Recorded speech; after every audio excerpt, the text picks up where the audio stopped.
When you take a look at some martial arts, while their choreography may look amazing, for a person who has done functional combat sports or someone who understands the reality of self-defense, sometimes the question of what do these practitioners expect from their elaborate movements may come up. While it may take years to master these beautiful looking techniques, an experienced fighter knows that most of them are not applicable in a real-life fighting situation, yet often enough, masters of these complex martial arts believe that they are actually capable of fighting, and they bathe in the glory of the organization and many students. While observing all of this, we're often left to ask, how do things in these martial arts get so twisted? And do these martial arts masters actually believe the effectiveness of their abilities? Hi, my name is Rokas, and in this martial arts journey video, we'll take a closer look at how martial arts and combat sports get twisted. While I was a student of Aikido, I always had a doubt if it would work in a self-defense situation. When I would express that doubt to my instructor, he would become upset about me having a lack of faith, and he would tell that I simply need to train more, and that Aikido takes years to practice until it becomes effective as a form of self-defense. This was also what I read online in the Aikido community when I was seeking answers about the same question. Believing this, I became obsessed about training, doing extra training all the time, and asking my friends to strike harder, and did my techniques as hard as I could. It was still doing basically the same static techniques, just with more energy, and I continue to believe that all I need is just more techniques to know all possible defenses against all possible attacks, and since I did not know all of them, my doubts were justified. Wanting to still remove the doubt, I decided to add more fighting-oriented art into my training regime, and thus I started practicing Wing Chun Kung Fu. Yet while I was able to pick up the complex movements quick enough because of learning all the complex movements in Aikido training, and I trained very intensively, the doubt stayed. When asking my Wing Chun instructor about this doubt, I was told pretty much the same as what my Aikido instructor told me. Just train harder, question less, and one day you will get there. That when I will be attacked in the street, if I have trained enough, I will be able to use it all. Yet while I was attacked more than once in the street during that time, even after 3 years of dedicated training, my techniques did not kick in, and I ended up just randomly punching the attackers to defend myself and then ran away.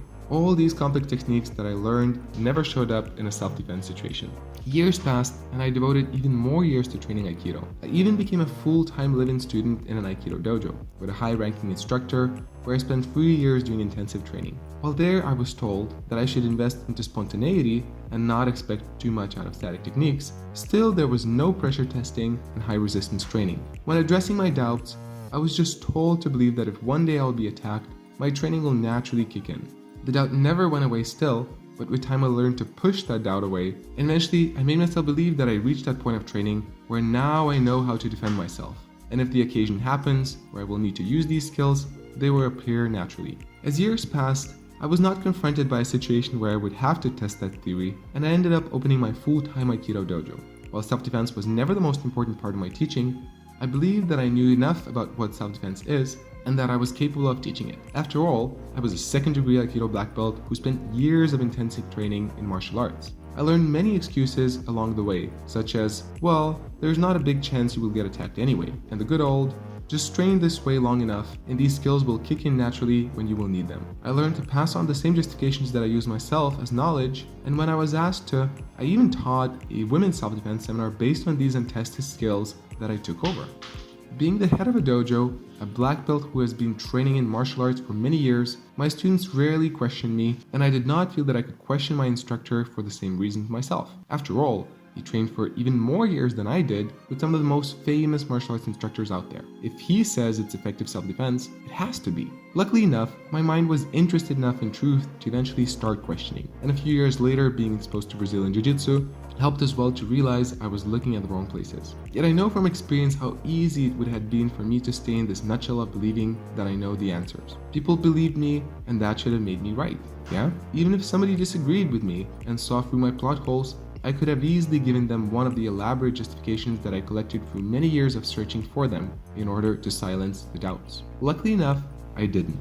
Yet I know how easy and comfortable it would have been to do it. And I'm sharing with you this story to present a personal experience, an example of how easy it is to twist your understanding of martial arts and self-defense, even after devoting dedicated years into it. While watching a martial arts master presenting a demonstration of complex techniques or explaining his misguided understanding of fighting or self-defense to others, for a person who really understands what these realms are about, sometimes it may be difficult to comprehend whether this master believes his own tale or if he does it for business purposes to convince people to pay for his teaching.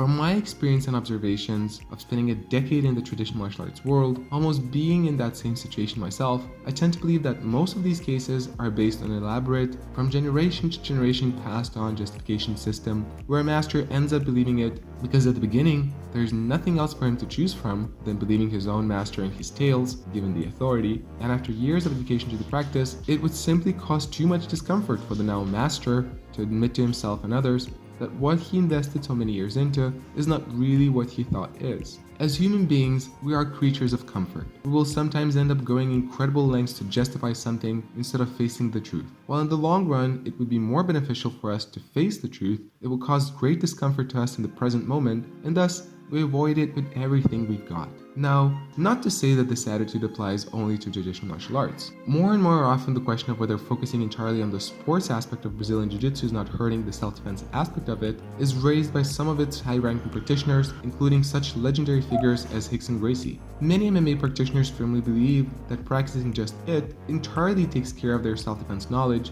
forgetting to address such questions as multiple attackers, weapons, and prevention. And while personally I've experienced much more clear-headedness and honesty in the combat sports realm, it is not to say that it's entirely safe from at least a degree of delusion that is often common in traditional martial arts. When considering all this, it is important to take a step back and to double-check ourselves, to review our strong beliefs and everything we say to ourselves and to our students, and to check why are we so sure about what we say to ourselves and others. It is so easy to adopt the thoughts of others as truths just because they were told to us by authority. It is so easy to believe an answer just because it is comfortable for us and fits our current beliefs. But when we are talking about something as sensitive as self-defense, we carry a huge responsibility to both ourselves and others in terms of safety, and sometimes even matters of life and death. If we do not critically consider all of our beliefs and thoughts, we may end up doing someone a big and even dangerous disfavor. And even if we put life and death matters aside, having a lack of critical and honest thinking may dramatically limit our personal growth and actual abilities. It is important to respect and admit that some martial arts masters devoted years of sweat and training to develop the beautiful looking, choreographed movements and skills that they possess. All the energy and dedication they spent to reach their level of achievements should not be taken lightly and disregarded, even if it does not entirely fit with truth. Yet that being said, we also have to understand the importance of what effect we have upon our lives and the lives of others by not questioning ourselves and our authorities. And even if the truth is uncomfortable, we must come to face it sooner than later until it faces us. So before I end, I'll leave you with this question. Do you relate and identify yourself in the story that I've told? And did you come to the moment of questioning your own journey? Thank you for watching this video. I hope you found some important points to ponder in your martial arts journey as you watched it. If you want more videos like it, make sure to subscribe and also share this video with your friends who may appreciate this message. This was Rokas, and I wish you to own your journey.